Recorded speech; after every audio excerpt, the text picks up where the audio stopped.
Becoming a great short game player is a lot more than just having one shot up your sleeve. You need to change your trajectory on your pitch shots. You need to hit low, mid, and high shots on command so you can get your ball closer to the pin. And this video with special guest Andrew Lewis, we're going to show you a great system that you can use to achieve just that. Let's get stuck in. Okay, so this is going to test the old short game. Yep. Wet. You can see the club can dig pretty quickly. Yep. Now, changing your trajectory around the greens. Let's talk about that. So we've got this red flag out in front of us. And let's say my stock pitch, I've got a 54-degree wedge here, would look like this. Probably that trajectory. Okay. A little bit of draw with the wind. Mid trajectory? Mid trajectory, right? Okay. And how many trajectories do you think within reason players should have up their sleeve when they're hitting these shots? 3. Okay. 3 at a minimum. Yeah. You should be able to hit a bump and run low shot. Yep. You should be able to hit the shot that you just hit, that mid. Yeah. And then something if you have to add loft because you don't have any other option. That you would only use 5 to 10% of the time. A couple times around, probably. Yeah, okay. So for this one here, we've probably got about 15 yards of green from the front edge to that red pin.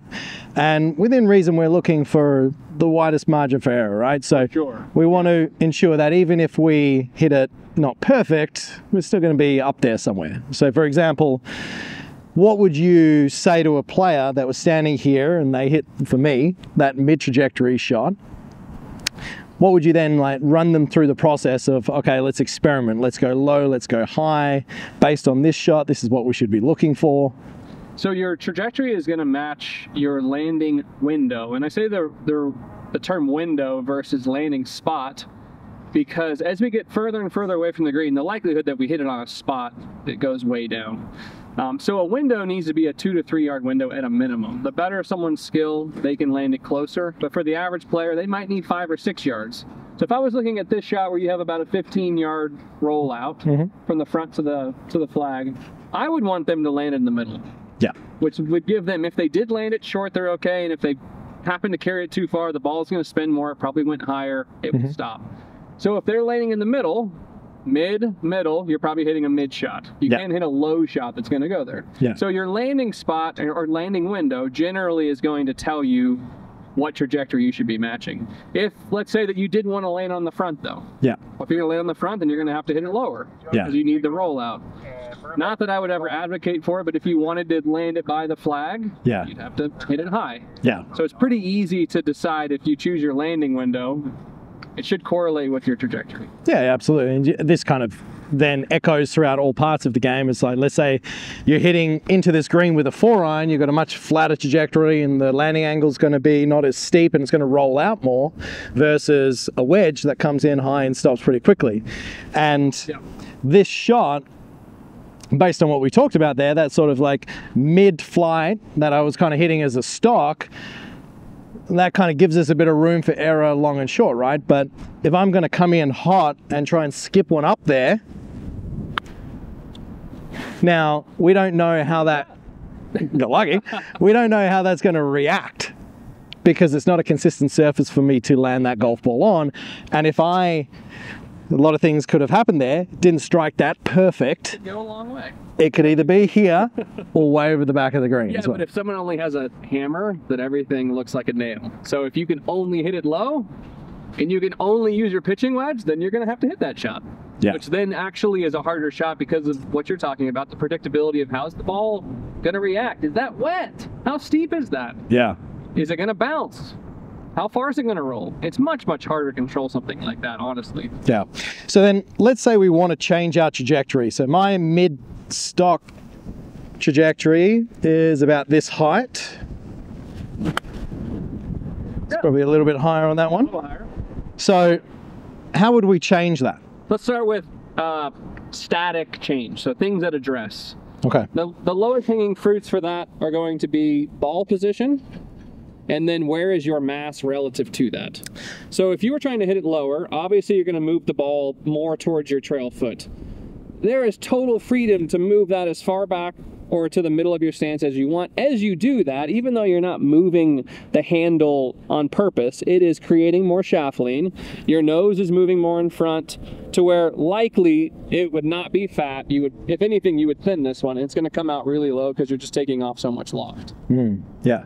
So for me, my stock setup within reason for this sort of shot would be that I get my shirt buttons on top of the golf ball, right, as you refer to the nose, right, and then from there my shaft would be relatively vertical at address. Through the golf ball, I would tend to try and get the feeling that the head and the handle are moving at a very similar rate through impact, right? Yep. Now, if I wanted to create a lower flight, as you said, if I move that ball further back, the handle naturally goes further forward. With that exact same motion, the handle would beat the club head to the ball, de-lofting it. Yep. That, however, would also create more of a downward angle of attack, all things being equal. So that's something to manage, right? Yep. The ball's also going to come out really, really fast relative to your mid. Yeah. But then you get into length of swing adjustments. Yeah. You just don't need as much club head speed. Yeah, correct. Because you're essentially creating a faster ball speed with less of a loft deflection at the moment of impact. Yeah, so it kind of squeezes out. And then that's an element that can be trained within that as well, because you're going to have to develop a feel for what it's like to use something like a sandwich. And we see that with the professional golfer. They really are masters of one club around the green. You were going right where I was going. It's not that everyone's going through the bag all the time. Yeah. Right. And I think it's very hard to manage changing clubs. Yeah. You don't know how fast those things are going to come out, especially when you're using pitching wedge 9-iron. Yeah. And they also are just one way. Like you're only going to hit that club low. Yeah. So learning how to use that many ways may be challenging in the beginning, but it really is worth a lot if you can figure out how to use that for different trajectories. Yeah, and any shot around the green, I'm pulling out my 54. Because I'm a lob wedge. Yeah, so I can hit beautiful high soft landing numbers like that. Lovely. And then I can go low and punching and skip it up just from a lifetime of using this. Yeah, adaptation, right? So we talk about the low one, we move the ball back, the handle naturally shifts forward, that would lower that trajectory, that kind of give us a bit of a skipping one. I will just do those changes and then hit that. So this is my stock setup. Ball's going to be slightly further back, handles in that position, probably need a little less speed.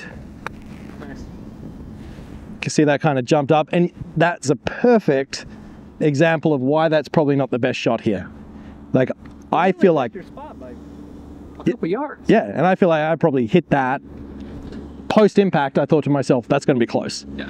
And then it just hit the wrong part of the green. It was unpredictable, and before you know it, we're way short. So then let's say we want to go high, which today with this wind is definitely not the ideal outcome. So when we're setting up, if everything in my preference is golf ball underneath the sternum there, I like to have the ball slightly further forward on the inside of the lead foot because that allows me to shift my pressure there and keep it there. But if I want to go higher, what are we going to do? All right, we're going to get a little uncomfortable opening the club face. Yep. This is probably where I see people not want to go. Yep.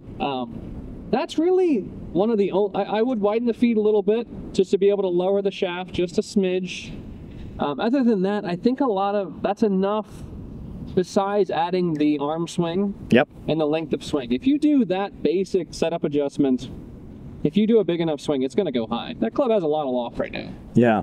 And something very important to consider as well, like with a 54-degree wedge, you open the face slightly and then you lower the handle, you're adding significant amounts of angle to that face. Yeah. Right? So it doesn't have to be this huge open adjustment where you crank it open all the way so it feels totally uncomfortable. If you just do it a few degrees and then you lower the handle, if we were putting a T on this face, that's pointing pretty much straight up. More than a lob wedge. Yeah.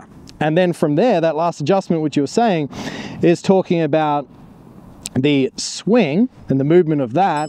We want to feel that it's generally, because we've got more loft, we're going to need more speed at the moment of impact to offset the upward deflection. Yep.